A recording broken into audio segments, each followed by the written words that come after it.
चंदन है इस देश की मिट्टी, तपोभूमि हर ग्राम है।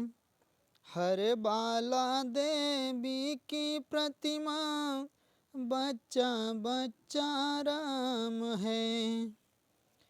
तो नमस्कार, आदाब, सत श्री अकाल दोस्तों, गुड इवनिंग। कैसे हैं आप सब?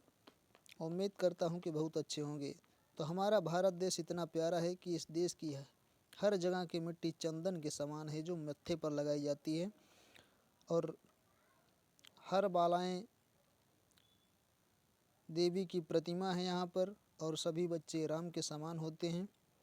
तो दोस्तों, मैं पवन पाल स्वागत करता हूँ आप सबका अपने YouTube चैनल एग्ज़ाम क्रैक पवन पाल में। आप लोगों के लिए रोज़ की तरह एक बार फिर 30 प्रश्नों का जीके जीएस का महासंग्राम चलाने आ गया है आपका ये पवन। तो दोस्तों, इस चैनल को 5-5 लोगों को कम से कम लाइक शेयर करिए, सब्सक्राइब करिए और दूसरों को भी सब्सक्राइब करवाइए। चलिए चलते हैं आज के अपने प्रश्नों पर, और ध्यान से पढ़िए इन प्रश्नों को, ये बहुत इम्पोर्टेंट प्रश्न हैं। पहला प्रश्न आप लोगों के सामने है दोस्तों, तिरुकुरल नामक प्रसिद्ध ग्रंथ के संकलनकर्ता कौन हैं? पहला ऑप्शन आप लोगों के सामने है कालिदास, दूसरा है तिरुवल्लुवर, तीसरा है कबीर, चौथा है मीराबाई। तो ये दोस्तों, तिरुवल्लुवर तिरुकुरल नामक प्रसिद्ध ग्रंथ के संकलनकर्ता जो हैं वो तिरुवल्लुवर हैं। ठीक है, दूसरा ऑप्शन इस क्वेश्चन का सही हो जाएगा। चलिए नेक्स्ट क्वेश्चन पर चलते हैं। अगला क्वेश्चन है आपका, भारतीय संविधान के अनुसार कितनी भाषाओं को कार्यालयीय भाषा का दर्जा दिया गया है? पहला ऑप्शन है 15, दूसरा ऑप्शन है 18, तीसरा ऑप्शन है 22 और चौथा ऑप्शन है 25। तो दोस्तों, भारतीय संविधान के अनुसार जो है 22 भाषाओं को कार्यालयीय भाषा का दर्जा दिया गया है। कितने? 22 भाषाओं को। ठीक है, इस क्वेश्चन का तीसरा ऑप्शन आपका सही हो जाएगा। चलिए नेक्स्ट क्वेश्चन पर चलते हैं। अगला क्वेश्चन है आपका, राम से कौशल्या है तो कर्ण से क्या है? Dot dot. ठीक, ये क्वेश्चन है आप लोगों का। अगर राम से कौशल्या है तो कर्ण से है द्रौपदी, गंगा, वृषाली या कुंती। तो दोस्तों, जिस प्रकार से राम की माता का कौशल्या नाम था, उसी प्रकार कर्ण की माता कौन थी? कुंती थी। ठीक है, चौथा ऑप्शन आपका सही हो जाएगा। चलिए नेक्स्ट क्वेश्चन पर चलते हैं। दोस्तों, ये क्वेश्चन आपको अच्छे लग रहे हैं, समझ में आ रहे हैं, तो इन क्वेश्चनों को, इस वीडियो को लाइक करिए, शेयर करिए, सब्सक्राइब करिए और अन्य लोगों को भी सब्सक्राइब करवाइए, ताकि और लोगों को भी इसका फ़ायदा मिल सके, वो भी अपने लक्ष्य को पाने में सफल हों। और दोस्तों, अगर आप लोग इस चैनल को लाइक शेयर सब्सक्राइब करते हैं, आने वाले समय में हम आपको जीके और जीके जीएस, मैथ और रीजनिंग पूरी की पूरी तैयारी करवाएंगे अपने इस चैनल से। चलिए अगले की इस क्वेश्चन पर देखते हैं। 1893 में विश्व की धर्म संघीय संसद में भारत का प्रतिनिधित्व किसने किया था? पहला ऑप्शन स्वामी विवेकानंद, दूसरा है लेखराज खूबचंद कृपलानी, तीसरा है भक्त विनोदा ठाकुर, चौथा है उपासनी महाराज। तो दोस्तों, इसका पहला ऑप्शन आपका सही हो जाएगा। ठीक है, पहला ऑप्शन आपका सही हो जाएगा, स्वामी विवेकानंद। ठीक है, स्वामी विवेकानंद। चलिए दोस्तों, नेक्स्ट क्वेश्चन पर चलते हैं। अगला क्वेश्चन है आपका, निम्नलिखित शहरों में से किसे प्राचीन समय में डेस्टिनगनाडु कहा जाता है? ठीक, पहला ऑप्शन आप लोगों के सामने है कोल्लम, दूसरा है मैसूर, तीसरा है मुल्ताई, चौथा है चित्तौड़। ठीक, तो दोस्तों, आपका पहला ऑप्शन सही हो जाएगा। ठीक, कोल्लम। कोल्लम को ही पहले डेस्टिनगनाडु कहा जाता था। ठीक है, चलिए दोस्तों, चलते हैं नेक्स्ट क्वेश्चन पर। अगला क्वेश्चन है आप लोगों के सामने, मिस्र के प्रतीक युक्त लेखों की प्राचीन शैली को क्या कहते हैं? पहला हायरोग्लिफिक्स, दूसरा है क्यूनिफॉर्म, तीसरा ऑप्शन है दोस्तों हाइटाइट, चौथा ऑप्शन है जेपोटेक। तो दोस्तों आपका इसमें पहला ऑप्शन सही हो जाएगा। मिस्र के प्रतीक युक्त लेखों की प्राचीन शैली को हायरोग्लिफिक्स कहते हैं। ठीक है, क्या कहते हैं? हायरोग्लिफिक्स। दोस्तों मिस्र के प्रतीक युक्त लेखों की प्राचीन शैली को हायरोग्लिफिक्स कहते हैं। पुनर्जागरण काल में यह शैली गूढ़ विचार का एक कलात्मक प्रतिनिधित्व था। हायरोग्लिफिक शैली का पहली बार प्रयोग पहली शताब्दी ईसा पूर्व में डायोडोरस सिक्लस ने अपने लेखन में किया था। ठीक है दोस्तों, इस क्वेश्चन से हमें इतनी जानकारी मिलती है। चलिए नेक्स्ट क्वेश्चन पर चलते हैं। सॉरी, वेक्टर राशि का उदाहरण है। ठीक, वेक्टर राशि इनमें से किसका उदाहरण है? चार ऑप्शन आप लोगों के सामने दिया गया है। पहला वजन का, दूसरा तापमान का, तीसरा वेग का और चौथा लंबाई का। तो दोस्तों वेक्टर जो है वो वेग का उदाहरण है। ठीक, वेग का। चलिए नेक्स्ट क्वेश्चन पर चलते हैं दोस्तों। अगला क्वेश्चन है आप लोगों के सामने, रोलर कोस्टर की सवारी में कौन सा बल कार्य करता है? पहला अपकेंद्री, दूसरा अभिकेंद्री, तीसरा गुरुत्वीय, चौथा है अभिलंब। तो दोस्तों रोलर कोस्टर की सवारी में अभिकेंद्रीय बल कार्य करता है। ठीक है, अभिकेंद्रीय बल, दूसरा ऑप्शन आपका सही हो जाएगा। चलिए नेक्स्ट क्वेश्चन पर चलते हैं दोस्तों। अगला क्वेश्चन है आपका, यूएन कंज्यूमर बिल में परिभाषित अधिकारों में उपभोक्ता अधिकार निम्न में से कौन नहीं है? ठीक, पहला चयन करने का अधिकार, दूसरा सुरक्षा का अधिकार, तीसरा है प्रतियोगिता का अधिकार, चौथा है निवारण का अधिकार। तो बताइए कौन सा इसमें से नहीं है? तो दोस्तों दूसरा ऑप्शन आपका सही हो जाएगा, सुरक्षा का अधिकार। ठीक है, यूएन कंज्यूमर बिल में परिभाषित अधिकारों में उपभोक्ता अधिकार जो है वो सुरक्षा का अधिकार शामिल नहीं है। ठीक, चलिए नेक्स्ट क्वेश्चन पर चलते हैं। अगला क्वेश्चन है आपका दोस्तों, मीथेन के जलने पर क्या होता है? ठीक है, पहला कार्बन मोनोऑक्साइड निकलती है, दूसरा कार्बन राख शेष रह जाता है, तीसरा कार्बन कार्बोनेट बनता है, चौथा कार्बन डाइऑक्साइड एवं पानी निकलता है। तो बताइए कौन सा सही हो जाएगा दोस्तों? तो दोस्तों मीथेन के जलने पर हमें कार्बन डाइऑक्साइड एवं पानी, ठीक है, ये मिलता है। चौथा ऑप्शन आपका सही हो जाएगा। चलिए नेक्स्ट क्वेश्चन पर चलते हैं। अगला क्वेश्चन है दोस्तों, किस देश के प्रधानमंत्री के निवास को टेम्पल ट्रीज कहा जाता है? ठीक, पहला है नेपाल, दूसरा है म्यांमार, तीसरा है श्रीलंका, चौथा है बांग्लादेश। तो दोस्तों श्रीलंका के प्रधानमंत्री के निवास स्थान को क्या कहते हैं जानते हैं? Temple trees. ठीक है, ये श्रीलंका के प्रधानमंत्री के निवास स्थान को कहा जाता है। चलिए नेक्स्ट क्वेश्चन पर चलते हैं दोस्तों। आपका अगला क्वेश्चन है, टाटा मोटर्स ने मूलभूत रूप से जीका नाम की कार का नाम बदलकर क्या रखा है? पहला कुगा, दूसरा नेक्सान, तीसरा ऑप्शन है आपका दोस्तों टियागो, चौथा ऑप्शन है हेक्सा। तो बताइए कौन सा है? तो दोस्तों टाटा मोटर्स ने मूलभूत रूप से जीका नाम की कार का नाम बदलकर टियागो रखा है। ठीक है, क्या रखा है? टियागो। तीसरा ऑप्शन आपका जो है सही हो जाएगा। चलिए नेक्स्ट क्वेश्चन पर चलते हैं। अगला क्वेश्चन है आपका, निम्नलिखित में से कौन सी एक अमूर्त परिसंपत्ति है? ठीक, निम्नलिखित में से कौन सी एक अमूर्त परिसंपत्ति है? पहला साख, दूसरा प्राप्य वस्तुएं, तीसरा स्टॉक, चौथा नकदी। तो दोस्तों इसमें पहला ऑप्शन आपका सही हो जाएगा, साख। ठीक है, निम्नलिखित में से कौन सी एक अमूर्त परिसंपत्ति है? तो वो है साख। चलिए नेक्स्ट क्वेश्चन पर चलते हैं दोस्तों। अगला क्वेश्चन है आपका, टकला मकान रेगिस्तान कहाँ पाया जाता है? ठीक है, पहला सऊदी अरब, दूसरा नामीबिया, तीसरा चीन, चौथा ऑप्शन है आपका अमेरिका। तो दोस्तों टकला मकान रेगिस्तान जो है वो चीन में पाया जाता है। ठीक है, चीन में। कहाँ पाया जाता है? चीन में। दोस्तों 14वें क्वेश्चन का तीसरा ऑप्शन आपका सही हो जाएगा। चलिए दोस्तों नेक्स्ट क्वेश्चन पर चलते हैं।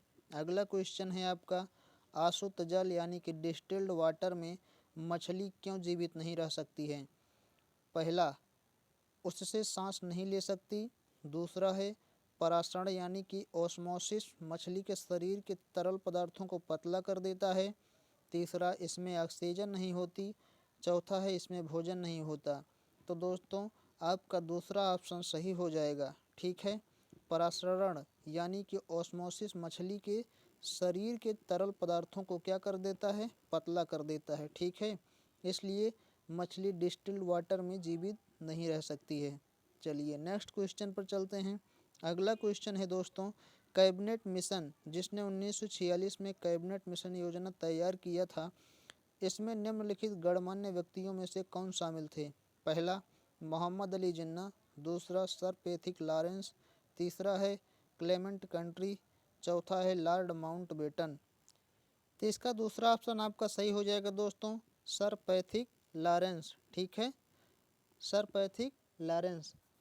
दोस्तों कैबिनेट मिशन, जिसने सन 1946 ईस्वी में कैबिनेट मिशन योजना तैयार की थी, इस शिष्टमंडल में ब्रिटिश संसद के 3 सदस्य Lord Pethick Lawrence, Sir Stafford Cripps तथा एवी अलेक्जेंडर शामिल थे। ठीक है, इस शिष्टमंडल का कार्य भारत को शांतिपूर्ण सत्ता हस्तांतरण के लिए उपायों एवं भावनाओं की तलाशना था।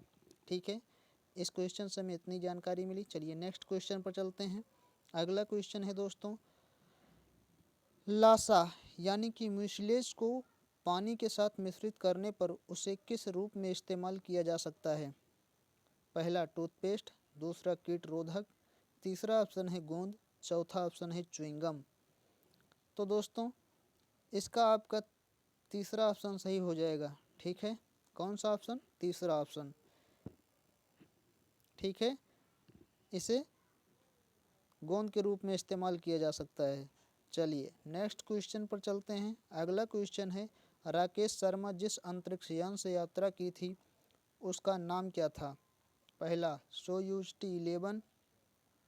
दूसरा है रॉकवेल X-30।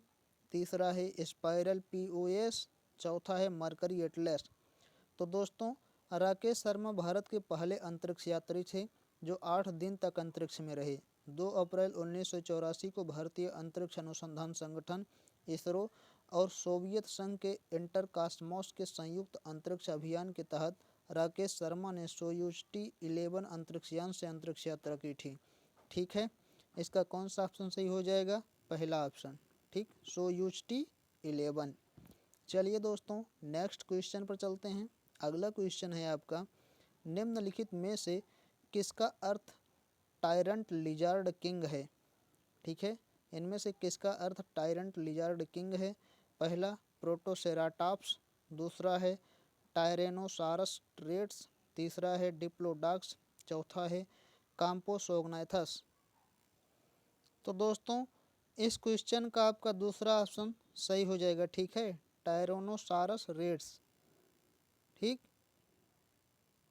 टायरंट लिजार्ड किंग का टायरेनोसॉरस रेक्स जो है इसका अर्थ होता है। चलिए नेक्स्ट क्वेश्चन पर चलते हैं। अगला क्वेश्चन है आपका दोस्तों स्टर्लिंग सिल्वर के न्यूनतम हजारवें भाग की शुद्धता यानी कि खारापन क्या है?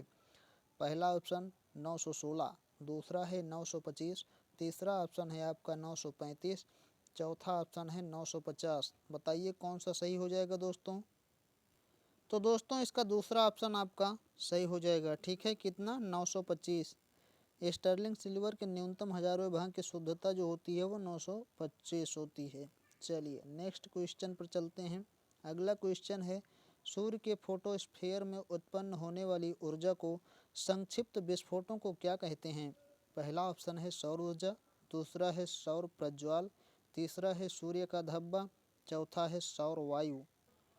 दोस्तों इसका दूसरा ऑप्शन आपका सही हो जाएगा, सौर प्रज्वाल। ठीक है, सूर्य के फोटोस्फीयर में उत्पन्न होने वाली ऊर्जा को हम सौर प्रज्वाल कहते हैं। ठीक, चलिए नेक्स्ट क्वेश्चन पर चलते हैं दोस्तों। अगला क्वेश्चन है आपका प्याज काटते समय आँखों में जलन पैदा करने वाला यौगिक कौन है? पहला कार्बन। दूसरा नाइट्रोजन। तीसरा है सल्फर, चौथा है हाइड्रोजन। तो दोस्तों प्याज काटते समय जो लोगों की आंखों में आंसू आ जाता है वो सल्फर के कारण होता है। ठीक है दोस्तों, किसके कारण? सल्फर के कारण। चलिए नेक्स्ट क्वेश्चन पर चलते हैं। अगला क्वेश्चन है आपका, लगभग किस तापमान पर पानी का घनत्व अधिकतम होता है? पहला 0 डिग्री सेंटीग्रेड, दूसरा है 4 डिग्री सेंटीग्रेड, तीसरा है 39 डिग्री सेंटीग्रेड, चौथा है 100 डिग्री सेंटीग्रेड। तो दोस्तों जिस तापमान पर पानी का घनत्व जो है अधिकतम होता है वो है दूसरा ऑप्शन आपका 4 डिग्री सेंटीग्रेड। ठीक है, चलिए नेक्स्ट क्वेश्चन पर चलते हैं। अगला क्वेश्चन है आपका, काली मिट्टी के लिए सर्वाधिक उपयुक्त नकदी फसल कौन सी है? दोस्तों इस क्वेश्चन को हमारी पिछले वीडियो में भी रिपीटेड हुए हैं, तरीका अलग है लेकिन आंसर सबका एक ही है। किसी में ये पूछा जाता है कि काली मिट्टी में किसकी खेती उपयुक्त होती है, काली मिट्टी कहाँ पाई जाती है, ये सब अलग अलग तरीके के क्वेश्चन बनकर आते हैं। तो दोस्तों इसमें पूछा गया है काली मिट्टी के लिए सर्वाधिक उपयुक्त नकदी फसल कौन सी है? पहला ऑप्शन आपका है कपास, दूसरा है चाय, तीसरा ऑप्शन है जूट, चौथा ऑप्शन है तिलहन। तो दोस्तों काली मिट्टी के लिए जो सर्वाधिक उपयुक्त नकदी फसल है वो है कपास। ठीक है दोस्तों, कपास। काली मिट्टी सर्वाधिक पाई कहाँ जाती है? तो ये महाराष्ट्र मुंबई के क्षेत्र में काली मिट्टी का सर्वाधिक भंडार पाया जाता है, यानी कि होती है वहाँ पे। और इसीलिए वहाँ पे जो है काटन के कारखाने भी लगाए हैं जिसे लूम वगैरह कहते हैं। चलिए नेक्स्ट क्वेश्चन पर चलते हैं। अगला क्वेश्चन है आपका, स्नूकर का खेल कितनी गेंदों के साथ खेला जाता है? पहला है 16, दूसरा है 18, तीसरा है 22, चौथा है 24। बताइए दोस्तों कितने गेंदों के साथ स्नूकर का खेल खेला जाता है? तो दोस्तों स्नूकर का जो खेल खेला जाता है वो 22 गेंदों के साथ खेला जाता है। कितनी? 22 गेंदों के साथ। ठीक है, इस क्वेश्चन का तीसरा ऑप्शन आपका सही हो जाएगा। चलिए नेक्स्ट क्वेश्चन पर चलते हैं दोस्तों। अगला क्वेश्चन है आप लोगों के सामने, मृदा के अध्ययन का उल्लेख करने के लिए प्रयुक्त शब्द क्या है? पहला भूमि विज्ञान, दूसरा भूगर्भ शास्त्र, तीसरा है डॉक्सोलॉजी, चौथा है पारिस्थितिकी। तो दोस्तों आपका पहला ऑप्शन सही हो जाएगा। ठीक है, मृदा के अध्ययन के लिए उल्लेख करने के लिए प्रयुक्त शब्द जो है वो भूमि विज्ञान कहलाता है। ठीक है, जिसके अंतर्गत मृदा का अध्ययन किया जाता है। ठीक दोस्तों, और इसके अंतर्गत है पोडोलॉजी, यानी कि भूमि विज्ञान के अंतर्गत मृदा का अध्ययन किया जाता है। इसमें मृदा का वर्गीकरण, मृदा निर्माण तथा मृदा के जैविक गुणों का अध्ययन किया जाता है दोस्तों। चलिए नेक्स्ट क्वेश्चन पर चलते हैं दोस्तों। अगला क्वेश्चन है आप लोगों के सामने, भारत की आज़ादी की लड़ाई के समय करो या मरो का नारा किसने दिया था? पहला ऑप्शन है वीर सावरकर, तीसरा है नेताजी सुभाष चंद्र बोस, तीसरा ऑप्शन है महात्मा गांधी, चौथा ऑप्शन है सुब्रह्मण्यम भारती। तो भारत की आज़ादी की लड़ाई के समय दोस्तों करो या मरो का नारा महात्मा गांधी जी ने दिया था। ठीक है, इस क्वेश्चन का तीसरा ऑप्शन आपका सही हो जाएगा। चलिए नेक्स्ट क्वेश्चन पर चलते हैं दोस्तों। अगला क्वेश्चन है आपका, सबसे छोटा महाद्वीप कौन सा है? पहला ऑस्ट्रेलिया, दूसरा है अंटार्कटिका, तीसरा है अफ्रीका, चौथा है दक्षिण अमेरिका। तो दोस्तों सबसे छोटा जो महाद्वीप है वो ऑस्ट्रेलिया महाद्वीप है। ठीक है, कौन सा महाद्वीप है? ऑस्ट्रेलिया महाद्वीप। इसका पहला ऑप्शन आपका सही हो जाएगा। चलिए दोस्तों नेक्स्ट क्वेश्चन पर चलते हैं। अगला क्वेश्चन है आप लोगों के सामने, कुचिपुड़ी नृत्य शैली का प्रारंभ भारत के किस भाग से हुआ है? पहला तमिलनाडु, दूसरा है महाराष्ट्र, तीसरा है आंध्र प्रदेश, चौथा है उड़ीसा। तो दोस्तों आपका तीसरा ऑप्शन सही हो जाएगा, आंध्र प्रदेश। ठीक है, आंध्र प्रदेश। कुचिपुड़ी नृत्य शैली का प्रारंभ भारत के किस भाग से हुआ? तो आंध्र प्रदेश भाग से हुआ। ठीक है, और दोस्तों इस नृत्य का नाम कृष्णा जिले में स्थित कुचिपुड़ी गांव के नाम पर पड़ा था। यह नृत्य सामान्यतः पुरुषों द्वारा किया जाता है। आंध्र प्रदेश से एक क्वेश्चन और बन जाता है आप लोगों के लिए कि भाषा के आधार पर गठित होने वाला पहला राज्य कौन सा था? तो था आंध्र प्रदेश। ठीक है, चलिए नेक्स्ट क्वेश्चन पर चलते हैं। अगला क्वेश्चन है आपका, कौन सी दो टीमें पहला आधिकारिक अंतर्राष्ट्रीय क्रिकेट मैच खेली थी? इंग्लैंड और ऑस्ट्रेलिया आपका पहला ऑप्शन है। दूसरा ऑप्शन है इंग्लैंड और वेस्ट इंडीज। तीसरा ऑप्शन है संयुक्त राज्य अमेरिका और कनाडा। चौथा ऑप्शन है ऑस्ट्रेलिया और भारत।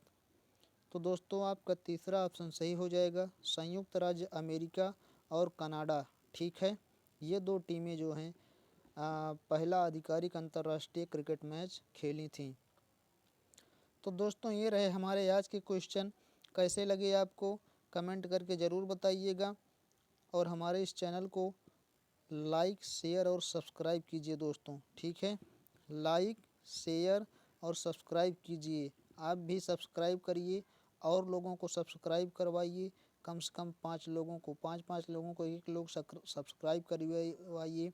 अपना ये एग्ज़ाम क्रैक पवनपाल जी के जीएस का चैनल और ग्रो हो और बड़ा परिवार बने, तो आप लोगों के लिए और भी अच्छी अच्छी चीज़ें आएंगी। ठीक है, देखिए जिसके ऊपर जितना बड़ा भार होता है वो अपने कर्तव्य का उतनी ही सावधानी से निर्वहन करता है। ठीक है दोस्तों, आप परिवार बड़ा करेंगे तो हम भी आप लोगों के लिए जी जान लगा देंगे। इसी के साथ विदा लेते हैं, मिलेंगे नेक्स्ट वीडियो में और भी इम्पोर्टेंट क्वेश्चन के साथ। तब तक के लिए दीजिए इजाज़त, धन्यवाद।